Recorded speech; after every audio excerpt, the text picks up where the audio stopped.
Assalamu alaikum and peace be unto you. Welcome to Sajdah's Friday morning coffee talk. And we're just going to talk about life, love, and business, but we're going to focus this morning on corporate governance. Okay. And this is part two of our discussion because as we're building our businesses, as we're making that transition from becoming vendors, from being vendors and solopreneurs to actually setting up real corporate structures, it's important that we understand what that means and what that looks like. And we won't get through everything this week, but I just want to raise your awareness about it. And you can always book your sister and she can come in and help you get this all figured out. So grab your coffee, like and subscribe, and we'll be back in about 4 minutes.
O Allah, guide me among those whom Thou hast guided thee right, and preserve me among those whom Thou hast preserved, and befriend me among those whom Thou hast befriended.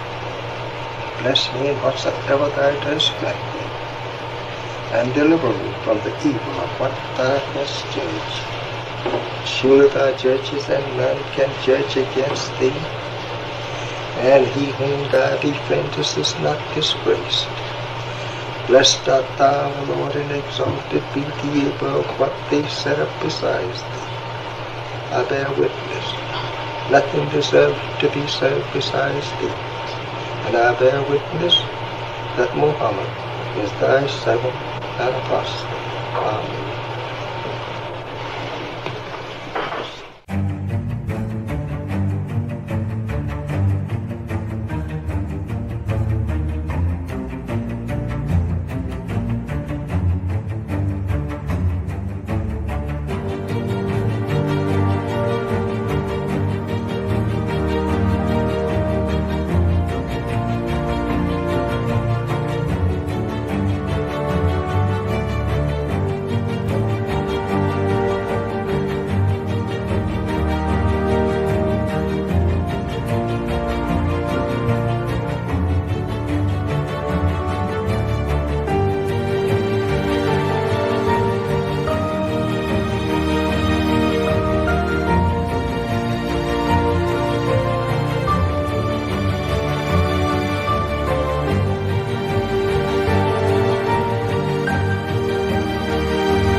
Assalamu alaikum. Peace be unto you. Grand rising, my family. Welcome to the Sajdah Morning Coffee Talks. Y'all know we talk about life, love, and business. We're going to continue our conversation this morning on corporate governance. But before I get into it, um, and before I get into that, I wanted to say, I was watching the commercials as they were playing, and I always get a little bit squirmish when somebody like reads my bio or talks about things that I've done. One, because it's who I am, but it's not all of who I am. And so it's important to me that people understand me as an evolution, as an evolving individual. Um, that's moving and growing and expanding. And even though I'm planning my life for the next 1,000 years, so I'm planning a couple thousand of years ahead, I realize that a lot of people who exist on this dimension and this plane need to see some resumes and some bios and things like that. So that's why I had to start putting that up there. Because people live in this dimension and this level, and it's how they experience the earth. And they experience the earth by evaluating people based on their experience. And then it becomes part of like a selective service, if you will. So I put some things up there, but I've been so blessed because it's just not something that I focus on, that Allah has been able to take me from one great experience to the next, to the next, to the next. And I was thinking about my life this morning, and I was thinking about, ancestral ties and family. And I remember one time my cousin that I grew up with sent me a DM, and this was years ago. And she said, I'm paraphrasing. Basically, she was saying that she admired what I was doing with the family gift. And I thought it was so profound of her because it was the first time that I'd ever thought of it that way.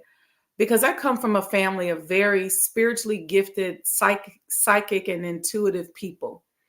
And she complimented me on excuse me, how I was handling the family gift. And I say that this morning, excuse me.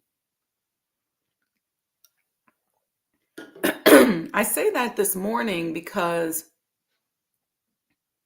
it's important that we all think about our authentic self, our own personal gifts, and how we can really focus on not only going inside of ourselves and studying ourselves so that we show up as better and greater, more expanded people out into the world, but it's also important that we bring that expanded self to our relationships so that we don't go low vibrational when it comes to relationships and then try to come back over here in a corner and say, but I'm spiritual, I'm all that. When you just hated on your cousin, you just hated on your sister, you just treated somebody a certain way, and they don't even know you tripping. So I want us to think about the expansion of ourselves. What are we planning for? I know a lot of us are planning for next week, but we also got to plan for 100 years from now, 1,000 years from now. I want to be able to say to myself, when I take that last breath, I think I left something that's going to have 1,000 or 2,000 year impact.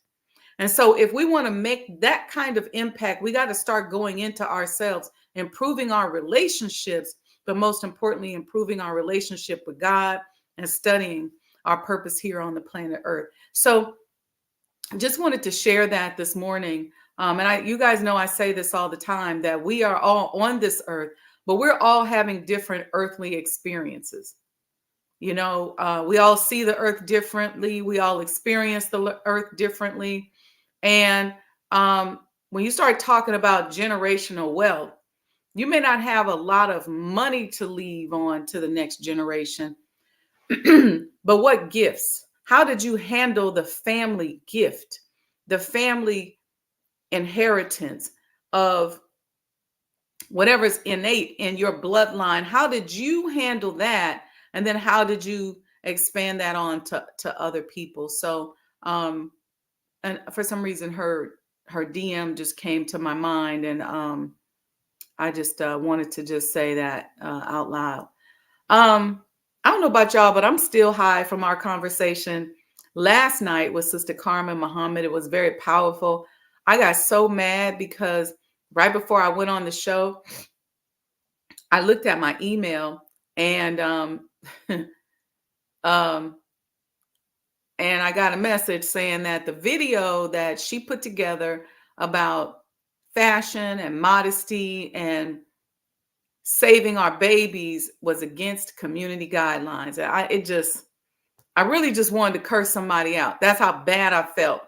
Like it just really rubbed me the wrong way. So it just fired me up and inspired me to really want to support her and what it is that she's doing, and taking on the big task of, making modest fashions um, desirable and attractive, and that next level, especially in a world where um, like the world we live in, where a lot of people don't know that this whole modest fashion vibe is the vibe of the world, because a lot of, again, we're experiencing earth based on where we are and how we're vibrating, and we're vibrating in that world that says if you get dressed up, you have to take less clothes off. You have to wear less clothes. So the less clothes you wear, the more money you make, the better you look, so on and so forth. I remember I was watching a show one time, and somebody was reviewing like red carpet looks. And every time somebody had on something flowy, they would say, "Ooh, too much fabric, too much fabric." Now, there can be a such thing as too much fabric. But in this case, these women were wearing these amazing evening gowns. And anytime somebody had a classy look, the person said, "Too much fabric, too much fabric." But when they came on the screen and they had a lot of cleavage out, they had cut out on the sides, they had legs showing and maybe a little back and little crack showing, they was like, "Ooh, ooh, yes, yes." And I just said, wow, and our babies are looking at this. So let's talk about corporate governance. A lot of us are um, starting out in business. We're starting out. I mentioned this on Monday Tuesday, when we talked about this conversation. We had this conversation. We're vendors. Nothing wrong with being a vendor. It's good to start out as a vendor. It's a way to help you do sort of like a proof of concept. That's the one wonderful thing about a business model in our community, is that we have a lot of expos and a lot of opportunities in our community for a person to be a vendor. And being a vendor is great, like I said, because it can really help you with what would be a proof of concept. So in the corporate world, we would, study. We would put the beta project out there. We would gather data to see whether or not people liked it. But in our community, we got these expos. We got places where we can go and vend and just see, if people are checking for us or not.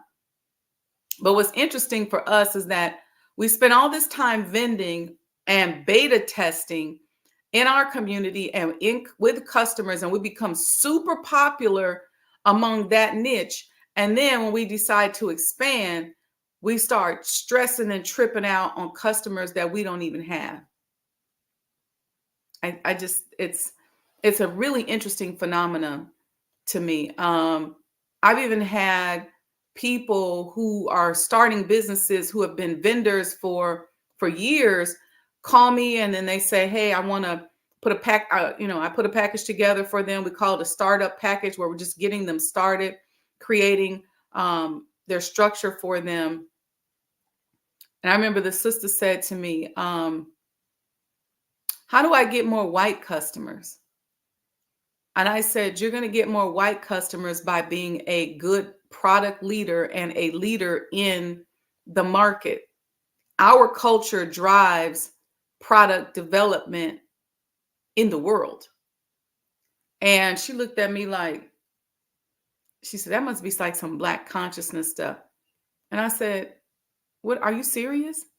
And so I had to take her back and we started talking about the blues. And I took her into the Great Migration and the products and services and entertainment and styles and vibes that were developed during that period of time that have become the foundation of pop culture today. She said, I never thought about that. So I never thought about that.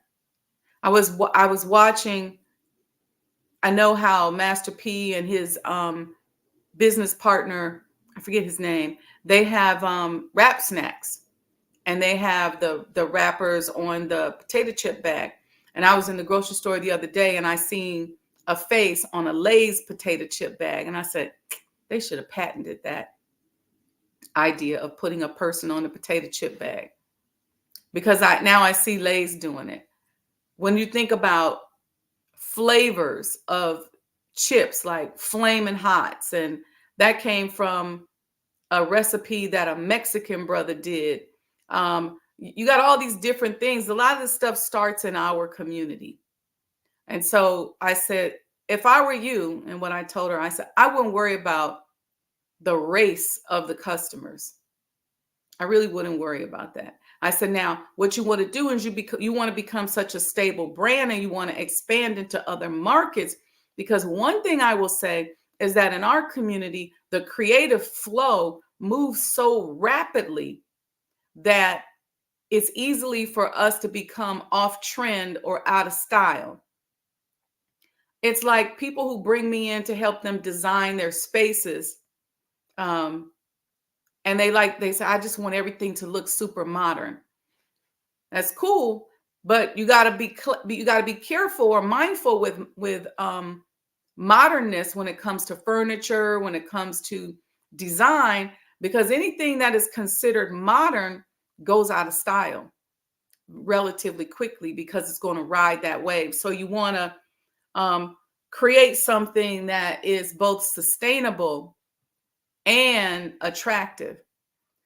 Give you an example. When we were doing the statues for the front of the Honorable Elijah Muhammad House, the artist did a fashion study so that he could make sure that the clothing he designed wouldn't look out of style 10 years from now, 20 years from now.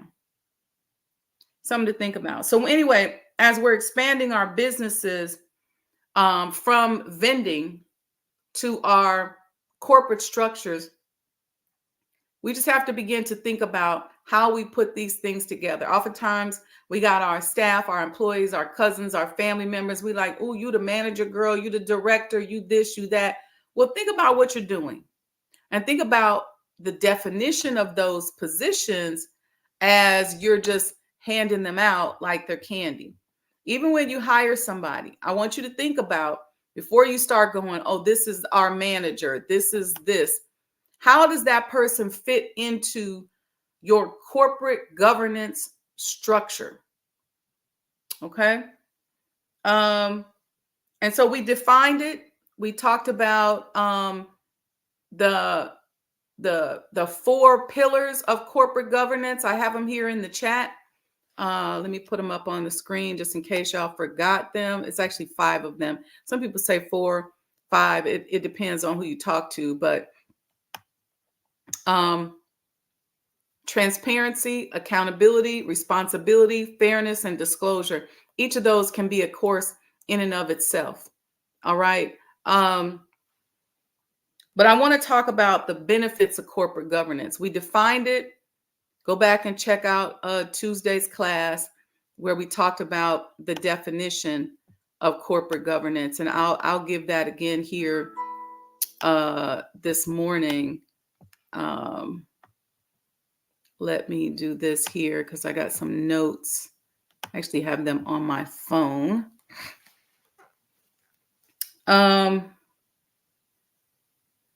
So let me just say this. What is corporate governance? Let's talk about that, okay? Corporate governance refers to how senior leaders govern corporations. It's how we govern. It's about the structure.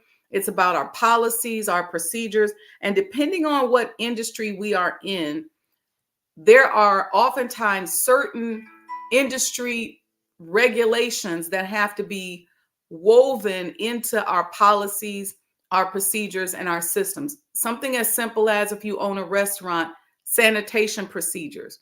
You should have a sanitation policy and procedure, and that sanitation policy and procedure should be in alignment with the health department guidelines of your local municipality that governs where your business is. Okay.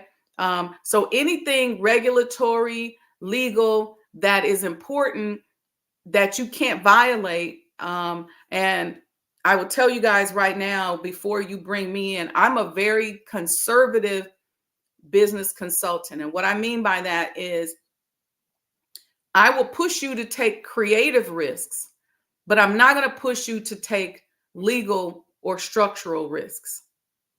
We're going to study what the laws are, what the regulations are, and we're going to stay within that box, but we can push creatively and we can figure out how to do what we're doing differently and being different from other industry players, but we're going to play within that box of regulation and legality. So let's talk about the benefits of corporate governance. The first thing, and it kind of ties into what I was just talking about, is when you set up your business right and you make sure you got a corporate governance policy or process, is that you're going to mitigate risks. Mitigate risk. What do I mean by that? Somebody can type that in the chat. Mitigate risk. Risk mitigation is identifying and reducing risk. So in other words, as we're mapping out your process for doing business, we're going to identify risk areas and we're going to figure out how to mitigate them. And that's going to be written right into the policies and procedures. Okay. If you have a risk where the same person opens the mail that collects the money and makes the deposits, that's a risk.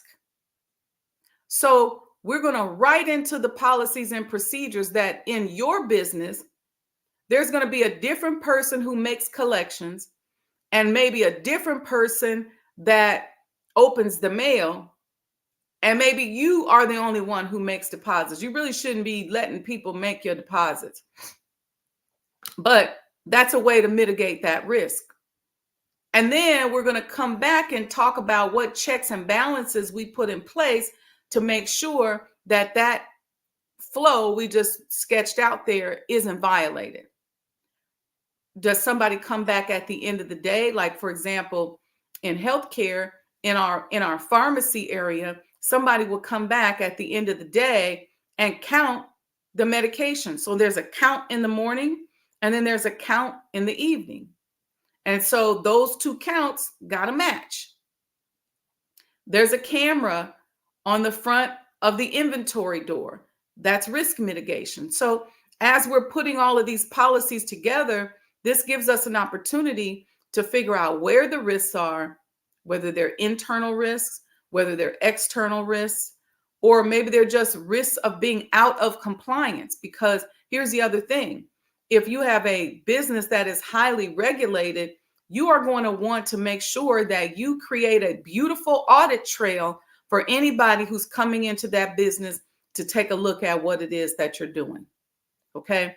When I was working in healthcare, I know I used to probably drive them crazy because I was a stickler for making sure that we were doing certain things and that we were following those policies and procedures. I'm sure in a lot of cases, as soon as I'm not there anymore, a lot of people like, whew, we ain't got to be bothered with all that. They think it's over the top, but it really isn't. It makes it super easy. And then you're documenting that, which is one of our principles of corporate governance. You're documenting it. So if the health department came in, you could say, hey, here's our log of how many times people wash their hands. Here's our log that shows how many times we cleaned, what products we used. You know, you're going to have that stuff already documented and already laid out. And for myself as a consultant, I lay that out for you and we talk about that stuff very extensively. So in the event that you don't follow it, you're going to know it and you're going to feel it. But if you do follow it, it's going to be very easy. It's going to be very simple. Now, we're not talking about encroaching upon your skill set. Okay. If you're a doctor, if you're a surgeon, if you're a chef, then you got to cook the way you cook. You got to operate the way you operate. You still got to make those recipe decisions, those surgical, those clinical decisions. That's on you. But in terms of the governance of the organization and how it flows, we should be putting together, policies and procedures that make sense. Okay. They're going to help us mitigate risk. The second one is that these kind of things can help to improve our capital flow. What do I mean by that? It's going to, as we're defining these risks, some of those risks are associated with overspending or misspending or making certain financial mistakes. So our cash flow can literally improve because as we map out these processes and lay out the corporate governance systems and policies for the business, not only can we make sure that we're designing an efficient flow of business, but we can make sure that we pay attention to any leakages and any overages in any areas. But I like to tell people, once we map it out, you then can sit down with your managers. Once, myself as consultants, as we leave, you can sit down with your managers and say, okay, now let's figure out how to make this more efficient. And then you got the controls documented there that mitigate the risk. So as you're changing the process, this is very important. A lot of times when the consultants come in, people feel like our process may be a little bit too cumbersome. They may say, look, I don't want to have to initial every time somebody counts inventory. Okay, that's fine. Maybe you don't want to do that. Maybe you want to change the process where maybe they just initial one time a day and maybe I got them initialing 2 times a day. You could do that, but at least I've raised your awareness to the fact that there's a risk there. So even if you change the process, even if you say, our customers are going to flow in the door this way, well, I may have had them flowing in the door that way based on the layout of your retail space so that we would reduce theft, so that there were always eyes and cameras on customers at the same time. But maybe you said, I just don't like that. I want to lay this out a little bit differently. I want them to go that way. Well, at least now you still know what the risks are, and you have to make sure you still consider those risks as you're changing that process and flow. If you decide, you know what? I know sister said that we should probably have a security guard at the door, but I don't want to have a security guard at the door. Well, at least you know what risk you are exposing yourself to because we documented it by not having that person at the door. You may say, I don't want a third-party IT person to handle, passwords and certain things like that anymore. That's fine. That's your business. But at least you should understand now what risks you are exposing yourself to by not having somebody to review your IT functions on a regular basis and maybe even oversee it. Okay. These things are very important, even in the operations of your business. Maybe you don't really want to have a formal intake process. You have attorneys who have intake process. A lot of people have an intake process, especially those of us in the service industry. Maybe you say, as a doctor, I don't want to quite do as much initial upfront stuff. I don't know. I'm just throwing stuff out there. You will then always be able to understand what risk you're exposing yourself to. And if there's another way that you can mitigate that risk, you can get at it. Okay. So the second one we should put in the chat is improving our cash flow. Okay. So that we just talked about that. Here's the third one. It also encourages positive behavior. Clearly defined policies and corporate governance support positive behavior, both in the boardroom and in the office. This is big. The reason why, real simple example, I gave this Tuesday. A lot of times we're flying by the seat of our pants. We really want to make sure that the person that helped us from the beginning, that cousin that's been down with us from the beginning, your auntie, your sister, your mama, you want to give them a position, but you don't really define it. Or you say, y'all gonna be the board of directors, but they also are in charge of operations. And you don't even realize that in not thinking this through and not having you come in, not having somebody come in and help you map this out, you are literally creating a corrupt board of directors. And in creating that corrupt board of directors, you are encouraging negative behavior in your business. I'm not saying your mama, your sister, your auntie, and your board members are negative. And I'm not even saying that they came to the game being corrupt, but you corrupted them because maybe you put them in a position where they're not qualified. Maybe they can't really run this aspect of the business.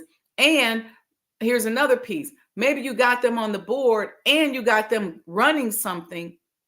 And in essence, they're governing themselves. So when you sit down, and let's say you got an investor or you come to the table and you're saying, hey, y'all, what happened? What happened for the month of August? Our sales were down 50%.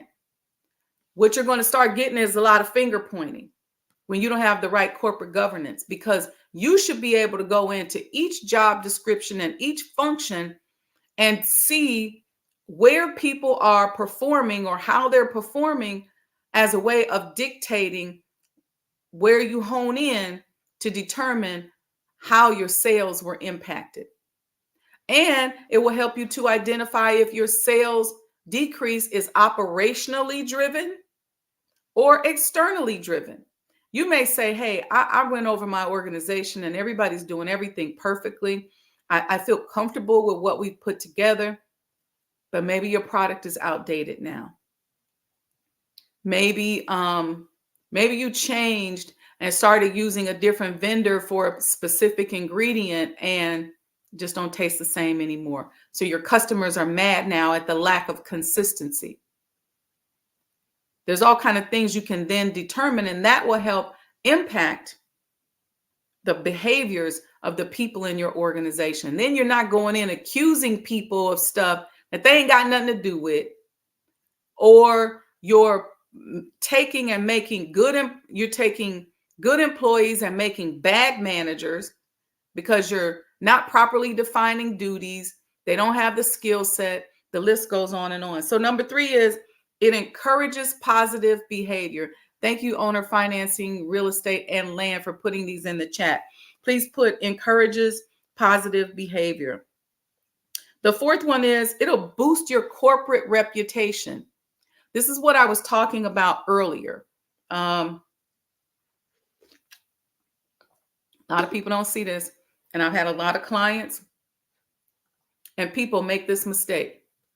When you let go of those controls, when you start changing and you allow the process to break down, you impact your corporate reputation. Why? Because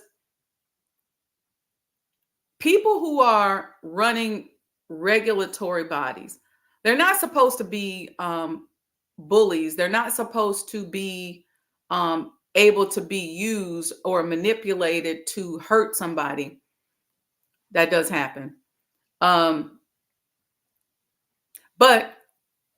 when they don't have oftentimes the capacity and the staff to go around and review and audit and take a look at everybody.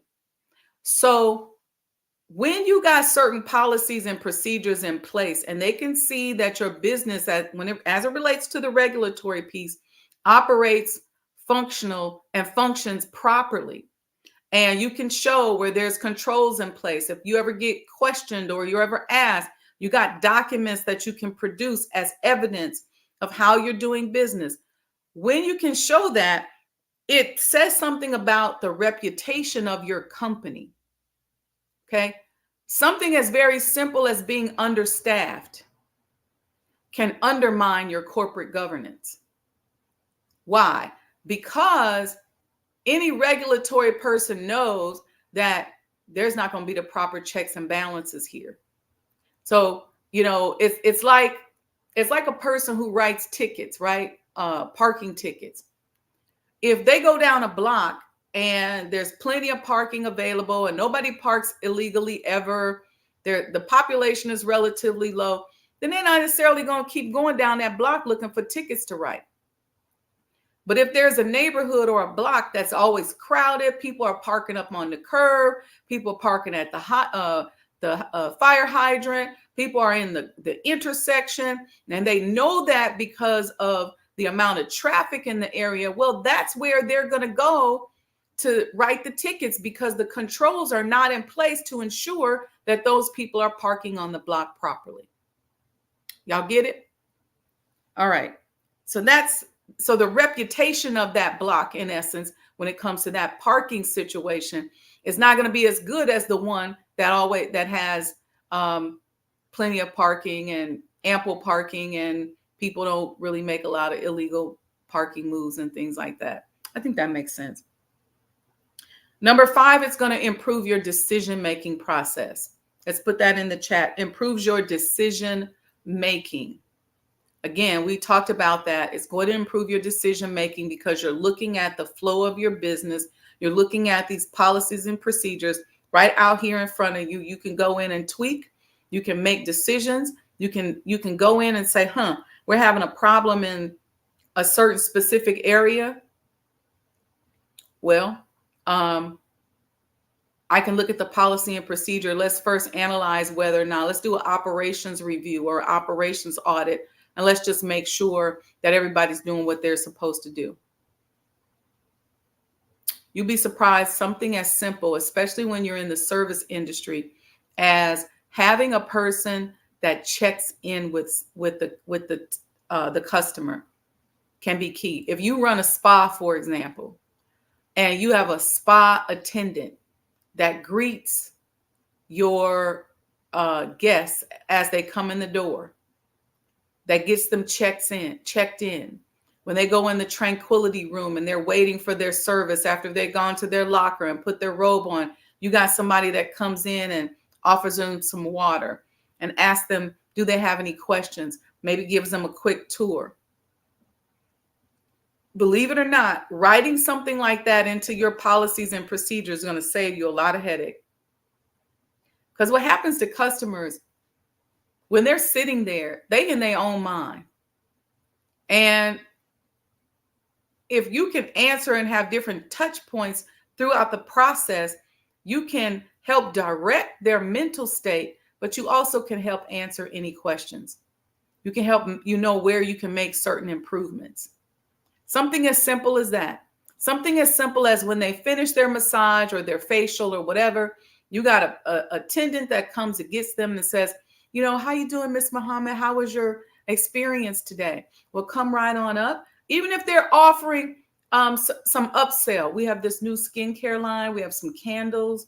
We've got some crystals. We got all these different things. Take a moment to take a look at everything, and I'll come back out. Or I'll go and get your skincare consultant to see what he or she recommended for you, and I'll be right back. So I'm taking care of the person along the way. And so some of y'all may say, yeah, but that's an extra expense. But it's also extra money that can be made as well. And it's money that can be saved. How? I'm upselling these products I got at the end of the procedure because the person's coming out and they're spa drunk and they're ready to just go home with their tea and lay down. They just want to get to their car, and I'm stopping them. And I'm saying, you know what? We also, that tea you had when you first got here, we sell that as well. Did you like that? Well, I can include some of that for you for 50% off. And I just talked to your dermatologist, your skincare consultant that just did your facial, and she's recommending the following skincare line. Did you have any questions about that? Did you want me to ask her to come out and have that conversation with you? So now we're upselling. Okay. Now you get to the counter, you got the tea, you got a candle, you got the skincare, and you're paying for your service.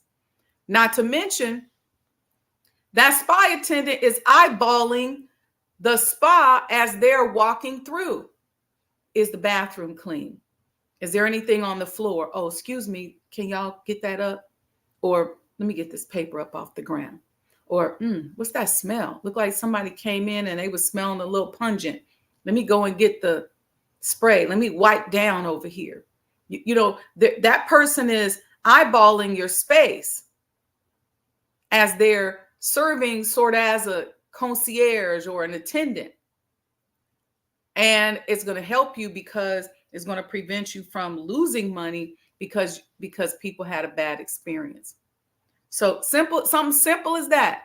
Simple as writing that into your policies and procedures, that there's got to be a person that's on duty all day. Different shifts, can be several part-time people, but that is their job, to go around, check on people, places, and things. Can save you a lot of heartache. All right. Number 6, it'll help you attract talented team and staff, because when you have interviews, you're very clear about what it is that you want. The challenge today that we have in business is that most jobs are hybrids. It's not like back in the day where you just came in and you did that one job and that was all you did. Now people want you to do 2 or 3 things, but being able to have everything mapped out allows you then to pivot and create very clear and distinguished job descriptions. Okay, so it's going to attract better talent, because you can attract and retain better talent because it's just clearer.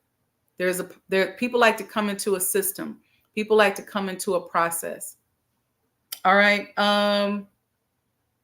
It's going to improve your reporting or your ability to be transparent and your disclosures. So it's going to improve reporting. As I mentioned, you got that regulatory body that's looking at you, that's paying attention. That regulatory body is looking for that report. Let me see your sanitation reports. Let me see your sanitation policy and procedure. And let me see how you complied with what you said your policy and procedure is. And you'd be surprised at how that'll save your life, because people lie in business. Business is warfare. People lie in business. People will go, and because they want to be your competition, they will go and make up stuff. They'll go to the press. They'll go to regulatory bodies. Maybe they're just maybe they had a bad experience and they just evil. And sometimes it's your competitors and they lie. They'll say, well, you know what? I noticed that they don't wash their chicken. I knew somebody that worked there and they don't wash their chicken. You're like, no, excuse you. Not only do I have a camera here in my prep area and I can give you footage at any time of the day, but I also have documentation where each person who prepped the chicken documented what they did or signed off or initialed here in this box beside each procedure. And I got another employee who witnessed it, or I witnessed it. But people, trust me, don't sleep on how people lie. I was having this conversation yesterday with my ex-business partner, and he's had so many competitors to lie on him because he's saved so many lives and so many limbs. Something as simple as they would go to another doctor's office and say, oh, he's always doing the same thing over and over again. Duh. That's because that's what he does. He's a subsurgical specialist. So no, he's not doing the same thing over and over again just to be doing it. He's doing it because that's what he does. Something as simple as that. You got to have your stuff in place, your documentation in place, because these people will lie on you. Start making a lot of money. Start getting past a certain economic threshold, and you're going to see the enemies come out. Like they said, you don't judge a person's success by what they've achieved. Judge them by their enemies. You see these folks come out the woodwork. And so you want to make sure that you got your documentation and your reporting in check. And make sure you respond. Don't let these people, these competitors, come in and lie on you, and then you don't say anything. This happens a lot to entrepreneurs where competition lies, and then they don't respond. there's ways that you can creatively respond. You can, if your competitors come out with a lie on you, and they lie and say you did something you wasn't supposed to do, then you can create a marketing campaign that shows you doing not only what they said you didn't do, but what you know the competition is not doing. So don't lay down and take it. Understand that business is warfare, and you got to figure out how to respond to these attacks. And this kind of corporate governance is going to help you and help arm you to be ready to move forward with that and to fight. Okay. But you're, trust me on that, you're going to get attacked. I don't care if you just make good cakes and good cookies. You may make good fried chicken. That fried chicken place down the street, they may say, oh, they don't even be serving chicken. Or, they serve throwaway chickens or whatever. They may just make up something. It happens all the time in business. So you want to be prepared. I can't tell you how many times I've had to call another medical institution for lying to a patient about us. It drives me crazy when I see articles where people are negatively impacting somebody's career and nobody responds. And a lot of these, when you got competitors that are really large, they may have access to media that you don't have. And so they can get somebody who claim they're doing an expose and then use that to try to take down your business. Having your stuff documented, having the right corporate governance, having things in place is going to help you to be able to pivot and move against them suckers when they come at you like that. All right, here's the next one. It's going to help to ensure the internal controls. Help to assure internal controls. I think we talked about that a little bit. As you're doing your review, you should be reviewing your business on a weekly. You should have certain reviews that you do daily, weekly, every 2 weeks, every monthly, every quarter. You should have an annual internal review or audit, however you want to call it. And those internal controls are going to be born out of those risks that we documented. And you're going to want to make sure that you're not bleeding internally as a company because you're violating your own policies and procedures. And then annually, it gives you an opportunity to see, hey, do we need to tweak anything? So that's the next one, assures internal controls. Number 9, it enables better strategic planning. I think that's self-explanatory, right? When we are documenting and we understand and we got data on what is happening now, we can do a better job at looking at what the future may hold. Or here's the other thing. We can do a better job at modeling. What do I mean? Be careful about utilizing your staff and your board to predict the future. It's okay to give them goals and set goals and reward people for making certain sales goals and things like that. That's fine. Okay. But you want to be very careful not to do too much of that, because people sometimes in their effort to meet the goal will become corrupt. So you got to be careful with that. But the modeling piece is if you know, for example, that the economy, or you've been hearing that the economy is going to take a turn, or people are going to stop eating cookies and they ain't going to eat fried chicken no more. You can figure out what new model can you introduce and how that is going to be impacted, how that is going to impact your internal organization. So maybe you have a new product or service. Maybe you say, okay, I'm going to serve a no sugar cake, a diabetic type of cake. Well, then now you can model that and run that through those policies and procedures and through that system and say, what's that going to look like when I put that new product on the line or I introduce that new product? Some of you may be able to say, you know what, we got one too many products. And so it's causing a problem. It's causing time delays in terms of our service, and it's causing uh, staffing costs to increase because we got all this extra stuff on the menu. Maybe we need to stick to what we do well, but it'll allow you to model. Okay, so strategic planning. The next one is, we talked about this already, increasing staff retention, because not only does it allow you to set goals for your staff, but it allows you to have clear and delineable duties for your staff members. Most people don't perform well because they don't know what to do. They may not be critical thinkers. They may not be leaders. They may not be entrepreneurial minded. So they just really just standing there waiting for you to tell them what to do and when to do it and how to do it. But if you don't know what to tell them to do, then how can they do it? And then now you're just walking around the office or around the restaurant or around the store fussing and cussing. Number 10 was increasing staff retention. The next one is, it's going to boost compliance. We've been talking about that all along. Compliance with whatever regulatory body that governs your business, whether you're in finance or banking. There are certain regulatory rules you must comply with.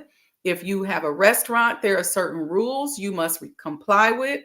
If you have a healthcare facility, whether you're doing facials or breast implants or open surgery or closed surgery, there's regulatory compliance. Okay. It also helps you stay in compliance with the rules that you put together.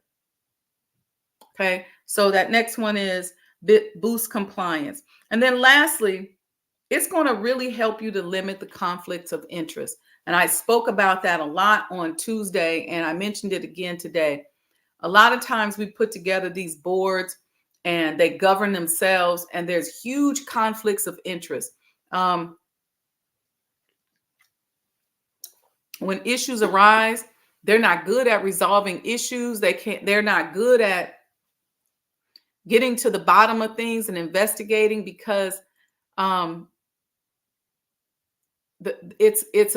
going into it trying to protect themselves.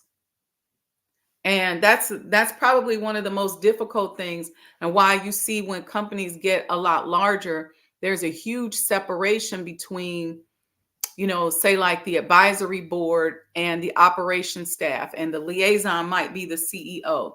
Or you may have a second level team that the CEO is over, that includes like your director of operations, your director of finance, or your controller, or your director of marketing, your sales manager, whatever. You may have people on that level who report up to this CEO, who reports to the board. But even there, having certain controls in place is going to really help with dealing with conflicts of interest.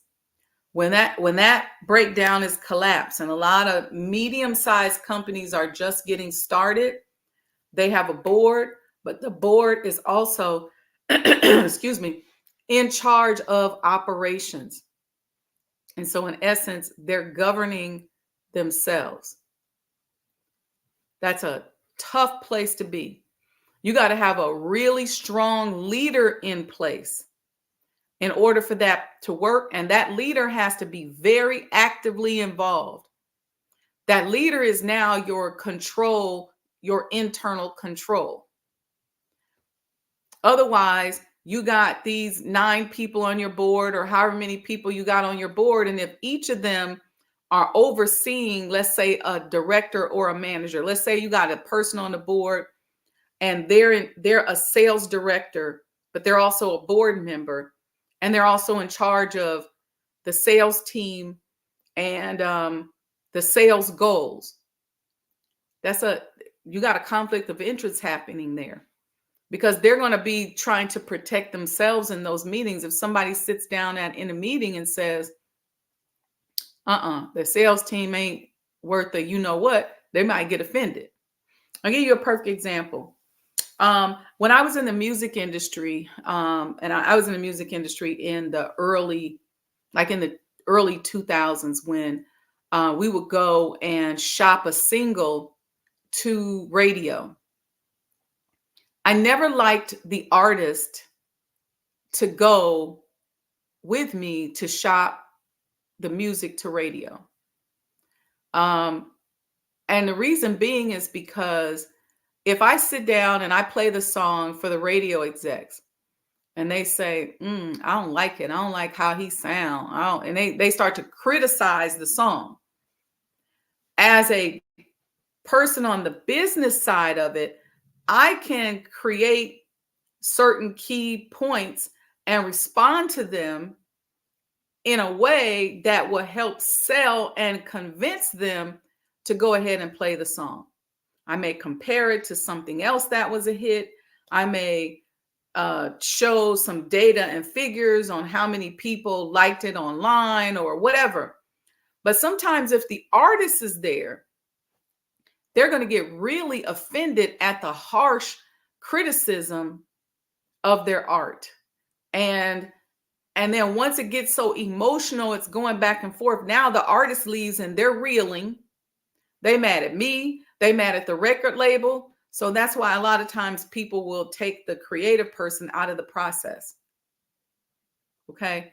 That's why oftentimes you see boards and committees set up a certain way where if it's in healthcare, you may have a patient advocate. You need to have a doctor's advocate. Got to have somebody advocating for those different areas of the business. Why is that important? It's important because if you start attacking that doctor and how he does what he does, he might get very offended.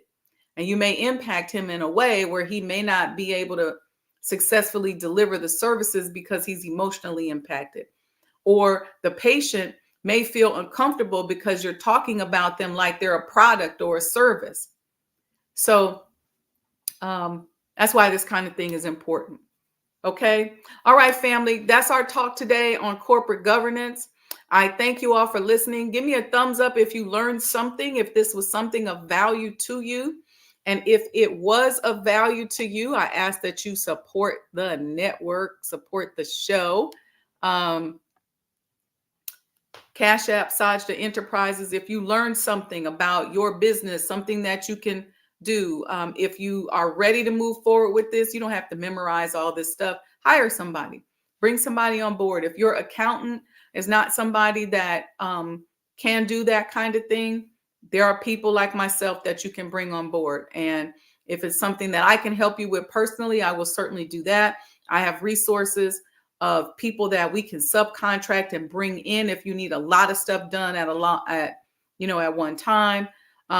There's a lot that we can do. If you just simply need coaching on moving into this level, on just transitioning, it'll be worth it for you to book a session with me. All you have to do is go to booksajdahwendymuhammad.com. If you buy one session, I'll give you one for free. It will be worth it. Okay. Also, couple things. Don't forget the financial trauma boot camp. Go to Eventbrite, put in financial trauma boot camp. The discount is still up. All right. Or you can just go to my social media pages. There's plenty of links. But bring a student. Okay. Bring somebody with you. It's time for us to change our dynamic. We have to hack our financial emotions so that we can do a better job with money. Most of us are always responding. Thanks, Mom. Most of us are always responding within the trauma that we're experiencing. So even if we win the lottery, we win $1 million, then we still got a trauma response as we're handling that $1 million. And then we wonder why in 90 days it's not there anymore. Or some of us we get a big contract, or we're trying to get a big contract, but we can't get it because we got so many trauma responses that it's posted in the chat. Absolutely, I sure will. We have so many trauma responses that we can't figure it out. So if you go to Eventbrite, go to the search and put financial trauma boot camp, or you can just put my name, Sajdah Wendy Muhammad, in eventbrite.com. Just go there, or go to social media. The QR codes are all there. Let me put the QR code up. I can do that. I'll put that up on the screen before we go. Okay, that's the QR code. All right. And the video that I'm going to show as we leave out today also has the QR code in it.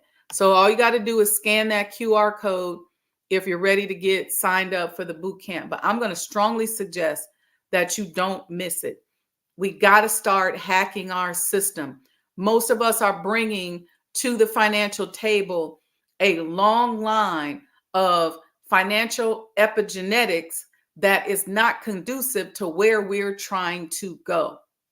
We are focused on uniting and pooling our resources and supporting one another. And it'd be very difficult for you to do that if you don't come from a background of doing that.